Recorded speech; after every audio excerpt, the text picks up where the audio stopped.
Hello and welcome to Deep Dive on the In With the Old YouTube channel. Today we're going to be looking at Genesis chapter 1, verses 26 through 28. And as we consider this text, I want us to look at some patterns between the three verses, and then we're going to look at each verse individually. Let's read the text. So God created man in his own image. He created him in the image of God. He created them male and female. God blessed them, and God said to them, "Be fruitful, multiply, fill the earth and subdue it. Rule the fish of the sea, the birds of the sky, and every creature that crawls on the earth." So looking at this text, there are some patterns here, big picture patterns that I want us to see before we look at the details of each verse. Notice here the connection point between verses 26 and 28. Then God said, "Let us make man in our image." And eventually God blessed them, and God said to them, "Be fruitful and multiply." And the connection point is in ruling the earth. Notice in verse 26, they will rule the fish of the sea, the birds of the sky, the livestock, and the whole earth. And that's connected to the fish of the sea, the birds of the sky, and every creature that crawls on the earth. So we have these connection points that show us verses 26 and verses 28 are tied together. Declares his intention in verse 26. He declares that what he intended has taken place in verse 28, and he blesses them, essentially saying to them, "Be fruitful, multiply, rule the earth, fill it, and subdue it." So verses 26 through 28, they're combined, which tells us that verse 27 really is the emphasis of this passage. Now, why do we say that? Because it is sandwiched. The idea here is that the middle verse is sandwiched between the two other verses, which shows that it is the emphasis. And we're going to talk about the idea of a chiasm here in a moment when we look at verse 27. But just think about the structure of these three verses in the way that you have essentially an A, B, A pattern. Verse 26. A, verse 27, B, then verse 28, A again, or A primed. So that's the pattern that we see big picture. Now, let's talk about these verses individually. Chapter 1, verse 26 is an incredible verse. It says, God said, "Let us make man in our image." Now, if you look at our YouTube channel, we have an entire episode that's dedicated to the us. What does that mean? But it's something worth noting here, and there's a lot of debate. What is this us? Let us make man in our image according to our likeness. And there are a few different options. The most popular one, at least in terms of modern Old Testament scholarship, is seeing this us as reference to the divine council.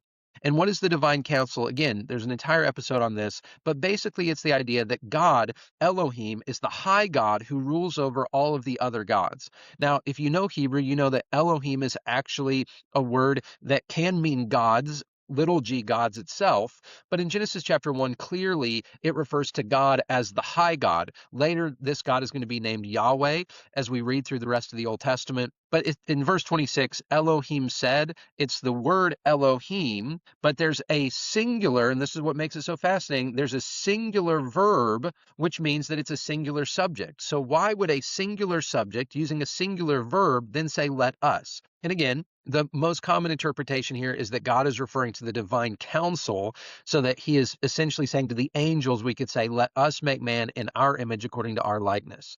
Another interpretation of this is that God is using what's known as the plural of majesty. Let us make, speaking of his majesty as the high God. And another option, and this is the one that I prefer, is that God here is really speaking to himself. And think about this. This is a self-declaration of God. Let us make. But we already have echoes. We already have a sense that even though God is singular, that there is more to the aspect of God, even in Genesis chapter 1, than we could say of any other creature. We could look at Genesis 1 verse 3, where it says the Spirit of God is hovering over the face of the waters. Of course, the New Testament also has much to say about this. In John chapter 1, in the beginning was the Word was with God, the Word was God, and nothing that has been made was made without him. So I tend to see here plurality even within the Godhead in Genesis chapter 1. And here's why.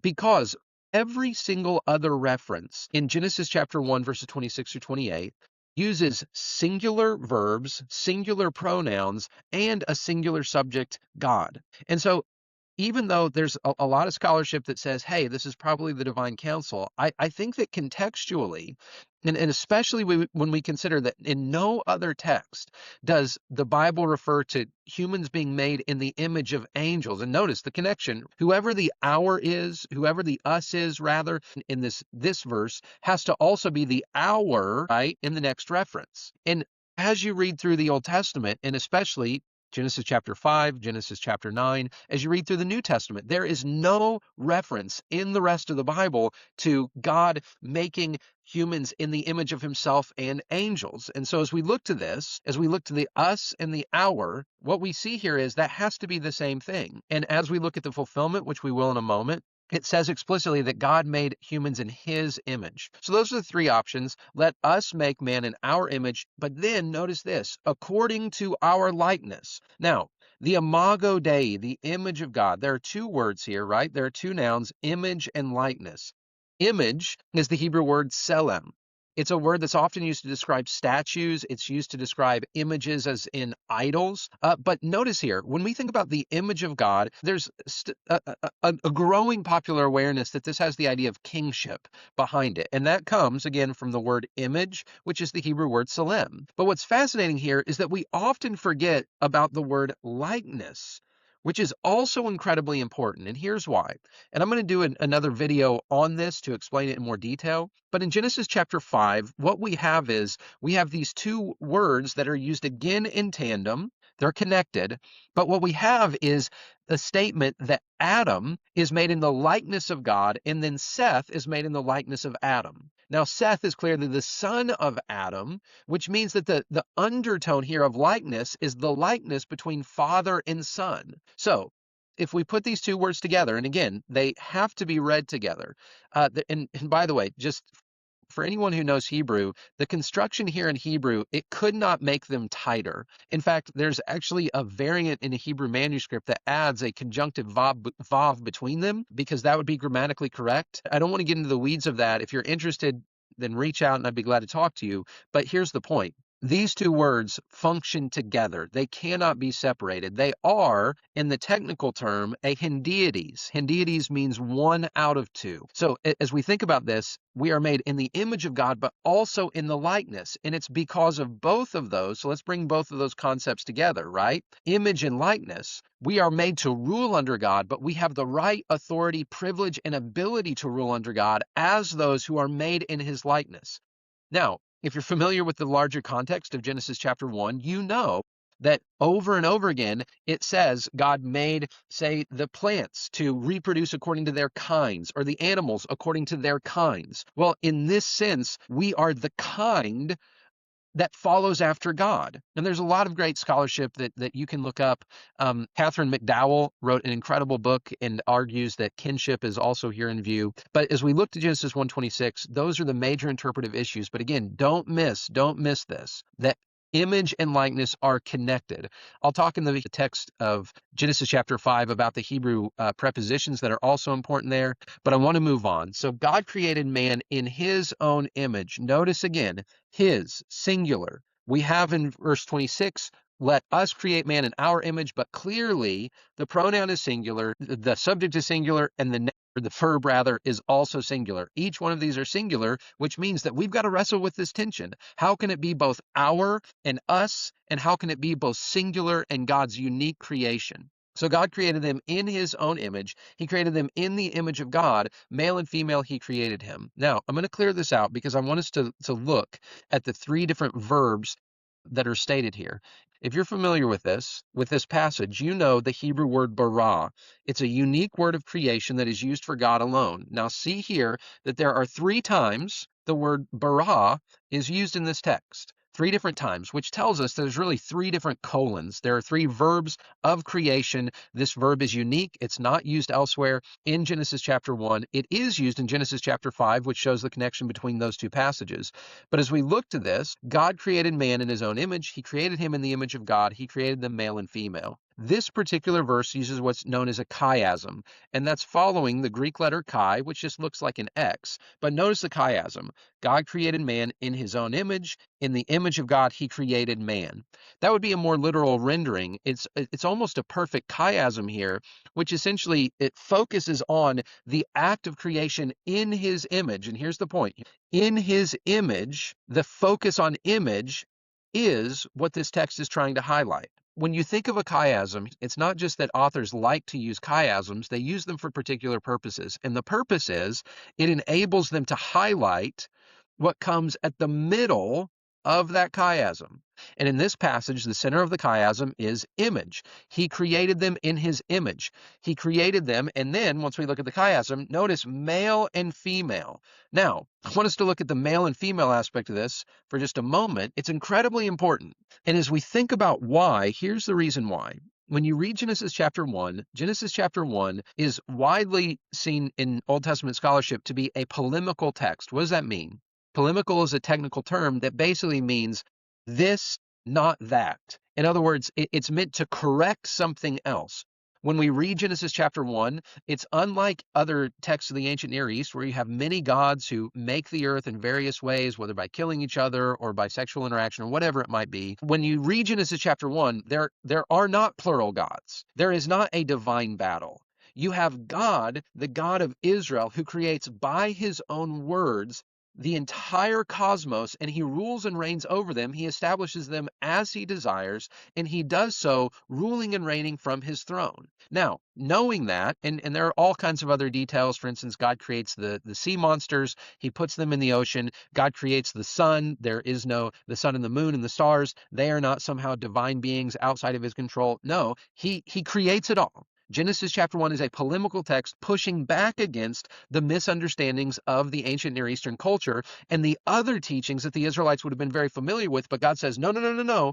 That's not what's true. This is what's true. Now, come back to male and female. Why is that important? Because God wanted to be so crystal clear in the opening pages of Scripture, and as we read throughout the Scriptures, that there is an equality between male and female, and not just an equality, right? It's not just that they happen to be equal. It's that God created them both with this divine stamp, not just of approval, but the image of God is something that is true of both male and female in the same way. Now, male and female, as we looked at Genesis chapter 2, obviously they are going to function in a different way, and in relation to each other. It's not like they're interchangeable, but it's very important. And I'm just going to stress this again. It's very important to know that the author of Genesis makes plain, undeniably clear, both male and female are made in the image of God. They are made to rule. They are made in his likeness. He created the male and female, and this is over and against the dominant claims of the culture that, of course, would have seen females as either intellectually inferior or somehow in other ways spiritually inferior to males. Genesis 1:20, and then finally Genesis 1:28.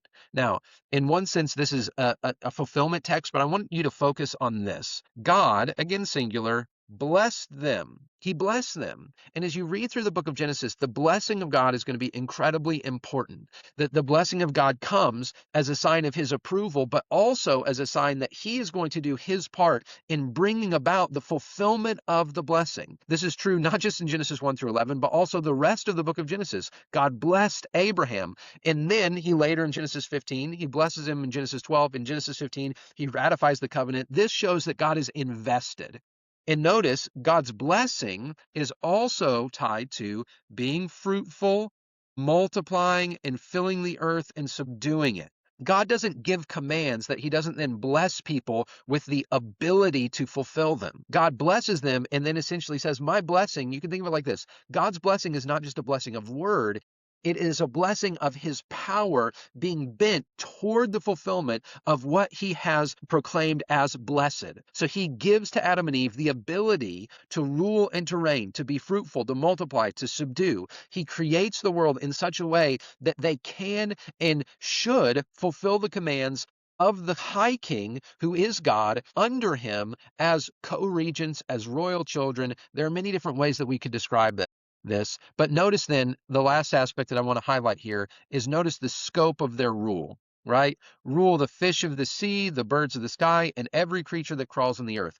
Especially as we think about Genesis 1, this is every domain in which God has filled the sky, the sea, and then on the earth, every domain that he has created, he has given male and female dominion over all of it. So when we think about this text, right, male and female, they're both made in the image of God. He's given them both the ability and the responsibility to rule and reign over the earth. And he does so as a loving high king, but also as a loving father who creates humans in his image. And he says, I want to bless you and give you every opportunity to fulfill your royal responsibility as my children. And of course, that sets up the tragic fall into sin in Genesis chapter 3.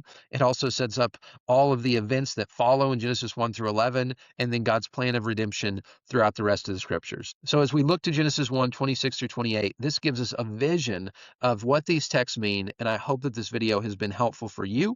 Thank you so much for tuning in to Deep Dive, and I hope you check out our YouTube channel, In With the Old, and find a lot of other helpful resources. God bless you.